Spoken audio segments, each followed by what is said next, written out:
Hello बच्चों, let's see this question. The question says that assertion A है given mod of vector A equal to mod of vector B does not implies that vector A equal to vector B.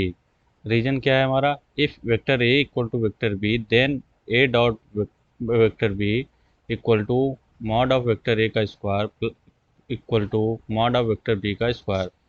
तो हमारा first option क्या है? Both A and R true and R is correct explanation of A. And option B, both A and R are true, but R is not the correct explanation of A. Third option, C is true, but R is false. D, A is false, but R is true. And option E is both A and R are false. So, in this question, we will use the key concept modulus of the vector. Okay, modulus of the vector.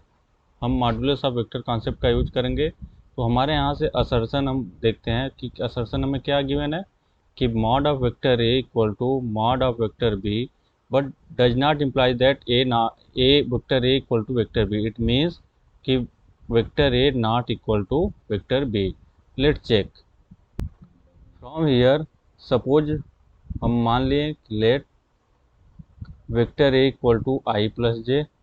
ठीक है, I cap plus J cap and vector B equal to J cap plus के cap. ठीक है, तो यहाँ से इसका modulus कितना हो जाएगा हमारा? अंडर रूट 1 का स्क्वायर प्लस 1 का square equal to √2. Same B vector B का मॉडुलस क्या हो जाएगा? √1 का स्क्वायर प्लस 1 का स्क्वायर इक्वल टू √2. ठीक है, तो यहाँ से हमें mod of vector A equal to mod of vector B मिल रहा है. ठीक है, बट हियर हमें vector A not equal to vector B. ठीक है, तो असर्शन हमारा क्या है? करेक्ट एक्सप्लेनेशन है.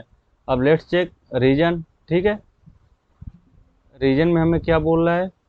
यहाँ पे मेंशन कर देता हूँ रीजन स्टेटमेंट का. रीजन स्टेटमेंट क्या बोल रहा है? रीजन स्टेटमेंट हमारा है vector A equal to vector B then vector A dot vector B equal to modulus of vector A का square equal to modulus of vector B का square. Let's check. तो हमें क्वेश्चन में given है vector A equal to vector B.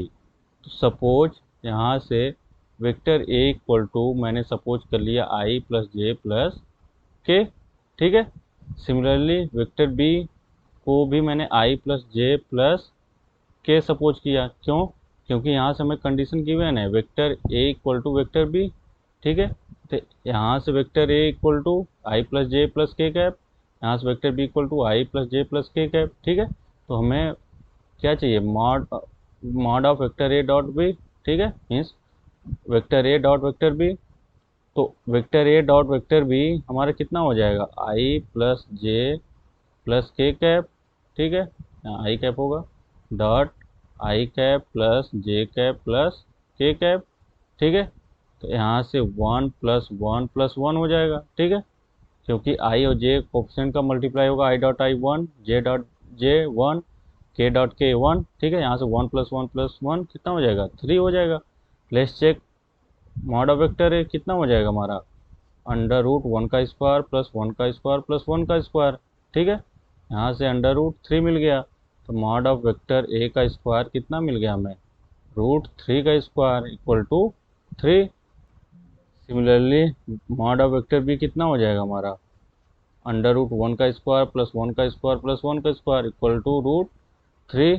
From here mod of vector B का square कितना हो जाएगा? √3 का स्क्वायर. √3 का स्क्वायर कितना हो जाएगा? 3. तो यहाँ से हमारा ये भी कंडीशन सही आ रहा है कि vector A dot vector B equal to modulus of vector A square equal to modulus of vector B का स्क्वायर. ये भी हमारा करेक्ट एक्सप्लेनेशन है. ठीक है, but according to the option. ठीक है, अगर हम ऑप्शन देखें तो ऑप्शन फर्स्ट बोल रहा है कि हमारा both A and R true. ठीक है, दोनों कंडीशन मेरा ट्रू है but R is the correct explanation of A. But here A and R assertion and reason मतलब दोनों स्टेटमेंट सेम नहीं है. ठीक है, यहाँ पे A not equal to B है और यहाँ पे vector A equal to vector B है. ठीक है, यहाँ पे डज नॉट इम्प्लाई है. ठीक है, तो हमारा ये फर्स्ट ऑप्शन क्या होगा? रॉन्ग होगा.